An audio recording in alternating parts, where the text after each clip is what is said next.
Il-kandidat laburista Jeffrey Policino Orlando esprima tifħir lejn il-proposta tal-Partit Nazzjonalista li dawk li kienu u għadhom fuq quddiem fil-ġlieda kontra l-coronavirus jingħataw rikonoxximent xieraq għal-ħidma kontinwa tagħhom. Waqt li kienet jipparteċipa fi programm fuq l-istazzjon televiżiv tal-Partit Laburista fejn kienu diskussi l-miżuri mħabbra mill-Gvern it-tnejn fil-għaxija, Policino Orlando qal li l-proposta tal-kap tal-Partit Nazzjonalista Adrian Delija kienet waħda valida u tajba.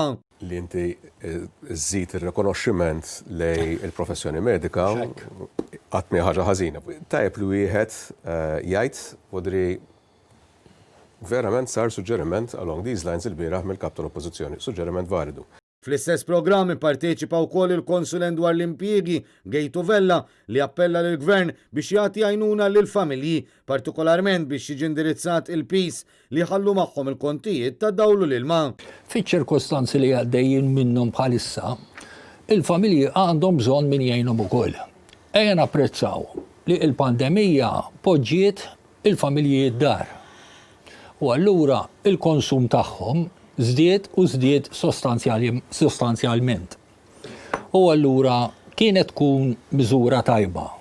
U da mhux jinbiss ngħidu, imma jgħiduh il-unions u jgħiduh l-assoċjazzjoni ta' min ħaddem ukoll li kienet tkun miżura effikaċja tajba kieku il-Gvern ħabbar li ħajati xi forma ta' inċentiva dwar it-tariffa tad-dawl l-ilma lill-familji wkoll. Gejtu Vella esprima tħassib tiegħu li l-pjan tal-Gvern ta' Roberta Bela ma jħarrix il-qudiem għax la darba negozju għandu bżonn isserħan il-moħħ u ċertezza biex kun jista' jippjana kien ikun aktar għaqli li kieku l-Gvern jippjana fit-tul. Li fiċ-ċirkustanzi kien ikun għaqli li il-proġett iħares fuq bix-xhur itwal. Il-business irid is-serħan tal-moħħ u jrid jippjana. Il-business irid ikollu iċ-ċertezza biex jgħid isma' jiena kif ħanippjana.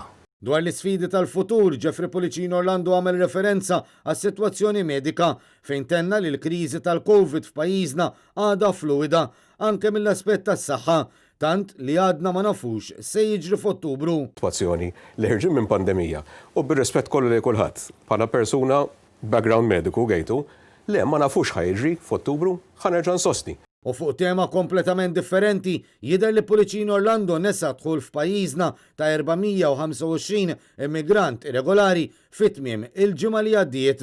Li l-Gvern idaħħal l-immigranti f'ċirkostanzi ta' pandemija fej f'Malta. Ejja bħal semmi l-Jason Azzopardi, żgur ma daħlux. Gejtu Vella minnaħa tiegħu esprima tħassib għal fatt li 100,000 persuna reġgħu intesew mill-Gvern għax l-arċivew weight supplement fil-bidu tal-pandemija u lanqas fil-miżuri imħabbra it-tnejn li għadda.